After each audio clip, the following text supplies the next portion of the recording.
Fala galera do canal Botafogo Digital, eu sou Carlos Albuquerque e sabadou por aqui. Vamos falar da partida de ontem, desse empate aí com gosto de derrota, né? O velho clichê, mas é verdade, empate amargo no Maracanã, diante de 64.727 alvinegros, quarto maior público do Brasil em 2024, uma marca aí histórica para o nosso fogão. 57 mil pagantes, né? Então, essa diferença aí de 7 mil torcedores, gratuidades, idosos, tribuna de honra, enfim. Aconteceu o que, né, alguns botafoguenses mais vividos, né, até me incluo um pouco aí nisso, temiam, né, aquele jogo com todo o clima de festa. E é óbvio que a festa da torcida não tem nada a ver com esse empate amargo, mas são algumas situações que eu até falei no vídeo de ontem, né? Quem não viu, gravei o vídeo ontem com a minha filha, com a Bianca. Fomos ao jogo ontem, né? Foi a primeira ida dela ao Maracanã. Claro que a gente gostaria que tivesse tido um desfecho muito melhor e estivemos muito perto desse desfecho de vitória ali, emocionante, já nos acréscimos, acabou não acontecendo. Mas o que eu ia dizendo em relação à galera mais vivida, enfim, galera aí como eu aí já passou dos 50, né? A gente sabe que alguns jogos têm características que dá um pouco de medo, né? Porque saiu muito do nosso modus operandi ali de tapetinho do Newton Santos. O Botafogo está acostumado a jogar. Ah, Carlos, mas o Botafogo venceu o Flamengo e o Fluminense só nesse Brasileirão, jogando no Maracanã, né? Mas Flamengo e Fluminense são equipes que, por exemplo, saem para o jogo, né? É clássico. Então, naturalmente, foram partidas, né? Acho até o jogo que o Botafogo bateu o Flamengo, o Flamengo não causou muitos perigos ao Botafogo. O jogo Fluminense foi mais equilibrado. Mas, de qualquer forma, essa partida de ontem não é que lembre 2023. Para mim, me lembrou a final contra o Juventude em 99, né? Que também foi um empate, né? E também naquela ocasião um empate amargo, né? O Botafogo precisava vencer. Que são essas equipes do Sul que vêm fechadinhas, que vêm ali, vai fazer cera, fizeram muita cera, vêm retrancados. Enfim, então tem essas características. Uma pena, né? A torcida não merecia. A torcida que lotou o Maraca realmente fez uma festa incrível, teve um mosaico em movimento, primeiro mosaico em movimento do Brasil, enfim. Então tava um clima assim de euforia muito grande, né? Eu fiquei ali na Sul, próximo, assim na parte de baixo, né, da arquibancada, porque a Bianca ficou curtindo muito ver os jogadores ali de perto, né? Então próximo ali a bandeira de escanteio, em que antes do jogo, no intervalo, ficaram a Hannah Santos e o Antônio Carlos, né, pela Botafogo TV, botaram aquele púlpito ali e tal. A gente estava ali pertinho. Inclusive os gols acontecem, né, do outro lado, no segundo tempo ali, exceção do gol do... Os gols não, né? Eu tô falando o gol que foi anulado também do Botafogo. O gol do Criciúma, infelizmente, foi ali pertinho. Então, assim, tava aquele clima de euforia muito grande, com direito ao Bira, com direito ao nosso John Textor, né? Então, todos os elementos, claro, eram positivos, mas a gente sabe que tem uma equipe do outro lado que vem, né? O Criciúma está na parte de baixo da tabela, tentando desesperadamente pontuar, né? Mais uma vez o Botafogo aí, parece uma sina, né? Pega um goleiro rival inspirado, né? Fazendo grandíssimas defesas. E um cara ali que você olha assim, a princípio, né? Pelo menos comparado com o John, que é muito alto, é até meio cruel, né? Assim, não parece tão alto, parece mais assim, troncudinho e tal. Mas provou que, por isso que é um goleiro aí de Série A, né? De uma equipe de Série A com grandes defesas, além de ter feito muita cera, né? Então, depois que acontece toda essa... Vou botar entre aspas aí, né? Porque eu também não quero entrar nesse pensamento de que voltou 2023. Mas, de qualquer maneira, surgiram muitas depois do empate, muitas colocações. O gramado do Maracanã, que não é tão bom, que não é como o tapetinho. Claro, o Botafogo sentiu, né? Criciúma fez muita cera. O Arthur Jorge, inclusive, na coletiva pós-jogo, ele não culpou o gramado, não culpou a retranca do Criciúma e não culpou a cera, né? Ele falou: fizemos um primeiro tempo muito ruim, um primeiro tempo medíocre, né? O que eu concordo, acho que muito abaixo. A gente esperava o Botafogo normalmente ter feito excelentes primeiros tempos, né? Tem sido uma marca do Botafogo até de ir para cima, né? Então eu estava esperando realmente um Botafogo atacando muito e, claro, se possível, marcando gols na primeira etapa. Nada disso aconteceu e começou a criar uma ansiedade, né? Acho que tanto os jogadores estavam ali ansiosos, acabou passando para a arquibancada, por mais que a torcida tenha apoiado muito, teve longos períodos da torcida ali apreensiva, meio quieta, porque o jogo, né, acaba que a arquibancada é um reflexo do que está rolando no jogo, né? Então houve essa ansiedade. E aí é isso, galera. No final da partida, o Botafogo dá até uma melhorada, né? Algumas mudanças ali, algumas até controversas, né? Entrou o Carlos Alberto na lateral, enfim. Entrou o Cuiabano, que está há muito tempo aí sem jogar. As laterais foram o calcanhar de Aquiles do Botafogo, né? Vitinho muito mal, especialmente no primeiro tempo. Como estava ali perto justamente de onde eu estava, né? Era um comentário geral na arquibancada. Pô, o cara não dribla, o cara não vai à linha de fundo, o cara não tem coragem nem de fazer um cruzamento, sempre tocando de lado, né? O que prova, não é que o Vitinho seja um jogador ruim, não é.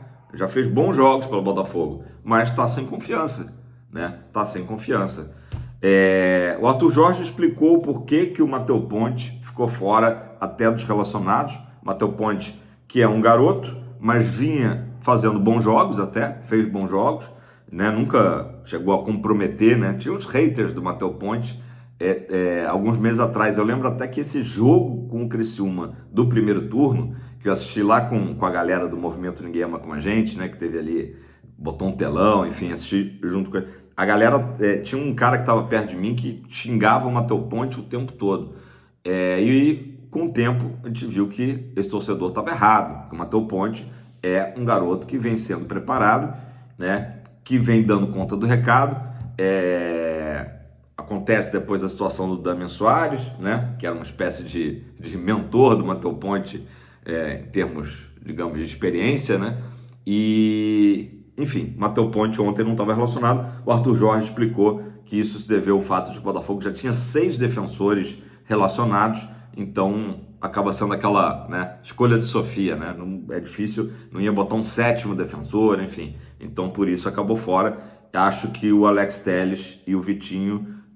Alex Telles não chega a comprometer, não que o Vitinho também tenha comprometido, mas contra uma equipe retrancada, o que a gente precisa? De alas, né, ofensivos, atacando, driblando pelas pontas e tentando abrir espaços pelos flancos, né? E a gente não viu isso. Então, para mim, a grande parte da bronca do Arthur Jorge vai ser em cima disso. O que ele vai achar de solução para quarta-feira, eu não sei, né? Cuiabano acho que até que entrou bem, participa do gol do Tiquinho, enfim, mas também não está ainda em forma, né? Tá meio acima do peso, parece, né? Então, quais vão ser as soluções, né? A gente tem 5 dias, né? Sábado, domingo, segunda, terça e quarta, para o Arthur Jorge preparar essa equipe para o jogo do ano, né? Para o jogo do ano.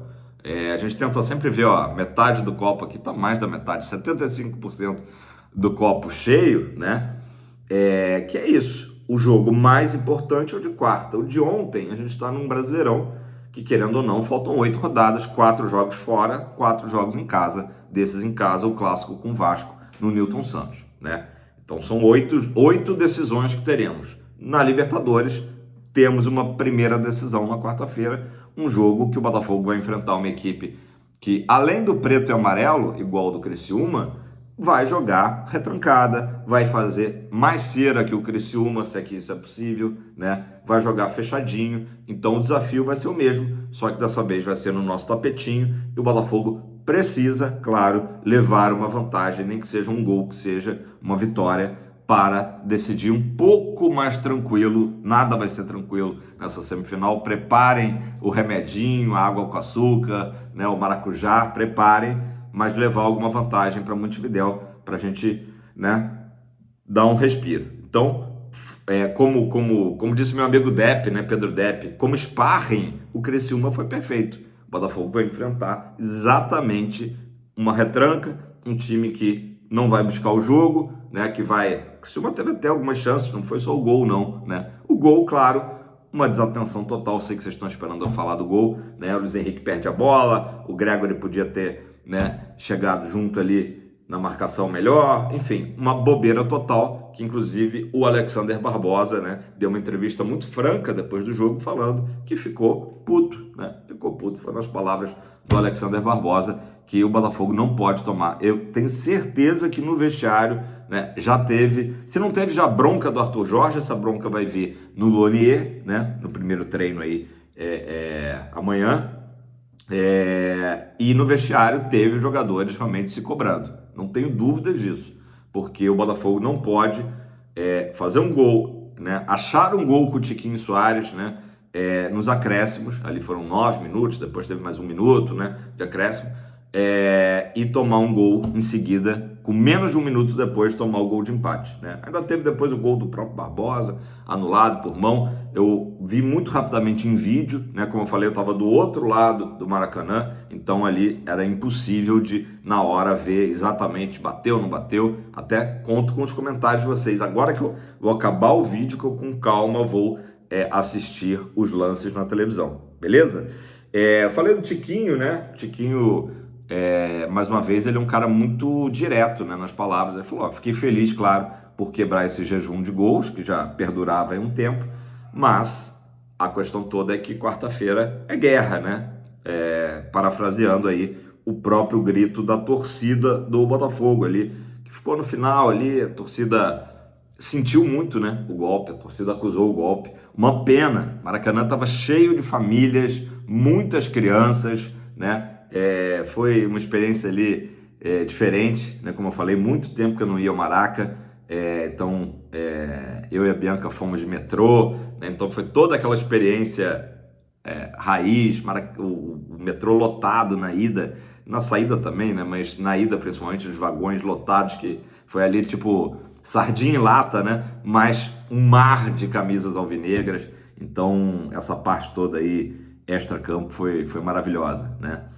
Nostálgica para mim, né? Maracanã, onde eu me criei assistindo futebol, né? Claro que também tinha o Caio Martins, teve a época do Caio Martins, mas o Maraca era o programa de todo final de semana, né? E muitas quartas-feiras também.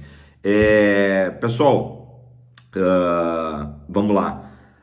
Mais uma vez, sobre o Brasileirão, né? Palmeiras joga amanhã, claro que também não é uma partida fácil, né? Até dei o exemplo do Juventude nos seus domínios, né? E até o meu xará Carlos Renato lembrou bem. Carlos, Palmeiras vai jogar em Caxias do Sul, né? Se tá friozinho no Rio, né? O tempo deu uma mudada. Imagina Caxias do Sul, 8 da noite, no domingo. Vai estar um frio danado. Então, assim, vai ser também uma situação hostil pro Palmeiras. Campeonato é isso, galera. Mas o Palmeiras enfiou 5 gols no Criciúma outro dia no Allianz Parque. É verdade, né? Teve a facilidade de fazer um gol, 2 gols ali logo no início, aí foi uma sequência de gols, né? O Botafogo talvez tivesse conseguido isso, se tivesse feito um primeiro tempo melhor, tivesse feito um gol logo de início também, talvez a porteira tivesse se aberto e a característica da partida ter mudado completamente. Olha quem chegou aqui, a Maia, que não aparece há muito tempo. Como ela pode trazer sorte, tem até helicóptero aqui perto, não sei se vocês estão ouvindo. Vou fazer ela aparecer, dar um tchauzinho. A Maia foi mãe esse ano, há pouco tempo atrás. Os filhotes estão com 45 dias. Valeu, Maia. Você vai trazer sorte aí pro fogão, né? A Maia, para quem não sabe, é da raça Xoloitzcuintle, difícil de falar, né? A raça mexicana, que inclusive agora, né, vai ter o Dia de los Muertos, a data mexicana, e que está ligada a misticismo, né? Muito misticismo, superstição, a cara do fogão. Então a Maia pode ser a nossa mascote aí, né, da cachorrada, com boas energias místicas, de almas de outro mundo, enfim, que é toda a lenda aí que envolve a raça Xoloitzcuintli. Galera, quarta-feira é isso. O Botafogo vai ter que, né, Arthur Jorge vai ter que achar soluções.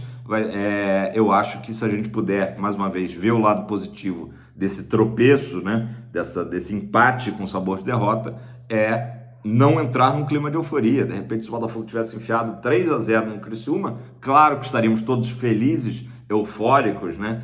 Como diz o Depp, palhacinho da loucura, né? Estaríamos todos aqui vibrando muito, mas talvez deixasse o Botafogo sem tanto foco para quarta-feira, né? É um pensamento, né? Querendo ou não, se vai se concretizar ou não, passa pela minha cabeça isso, né? Então, esse empate com, né, sabor de derrota, puxão de orelha e tudo mais, eu acho que pode ter servido para o Botafogo entrar muito ligado na quarta-feira e que o nosso técnico traga soluções para enfrentar uma retranca. Vai ser assim. O Peñarol enfrentou o Flamengo no Maracanã fechadinho por uma bola, fez o gol e foi o gol da classificação, né? Então assim, Carlos, mas o Peñarol não é isso tudo, né? Ontem também, voltando também do metrô, depois eu peguei um táxi, o taxista que era tricolor, comentando, o River Plate eu vi contra o Colo-Colo, também não é nada demais, é preferível pegar o River do que o Galo na final, tal. A gente estava trocando uma ideia, e assim, galera, Criciúma tá lá embaixo da tabela, a gente, infelizmente, isso me dói, né?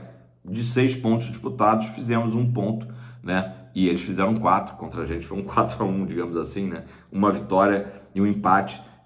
Então, o Botafogo precisa achar soluções e levar, tenho certeza, não preciso nem falar isso, né? Levar com todo o foco, com toda a atenção essa partida de quarta-feira, que é o jogo fundamental para a gente ir para Montevidéu, né? Com essa vantagem que a gente tanto espera na quarta-feira. Então, passaram uma borracha no que aconteceu ontem. Mas lembrou o jogo com o Curitiba no ano passado. Galera, enterrado, eu tô com o Textor, né, que ele até respondeu ao repórter que falou, não lembra 2023? Ele falou, pergunta estúpida, tal. Depois o Textor acho que percebeu que foi meio duro, né, e falou assim, não, mas tudo bem, eu entendo que ela tem que ser feita, tal.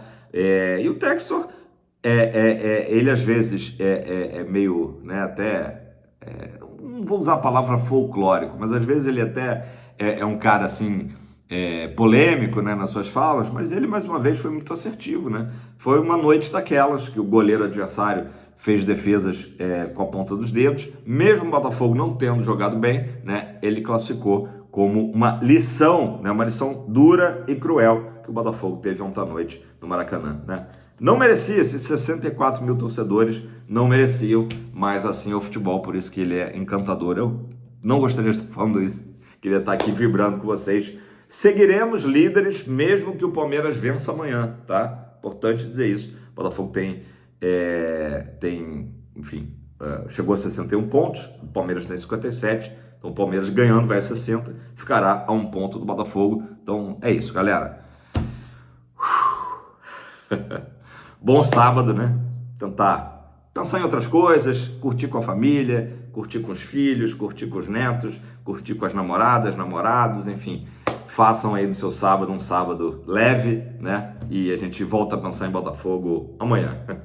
Combinado? Deixa o like, faça seu comentário, o que você achou da partida, se você concorda que enfim, tudo que eu falei, beleza? E se você não é inscrito, se inscreva, tamo junto, aquele abraço, fogão pra cima!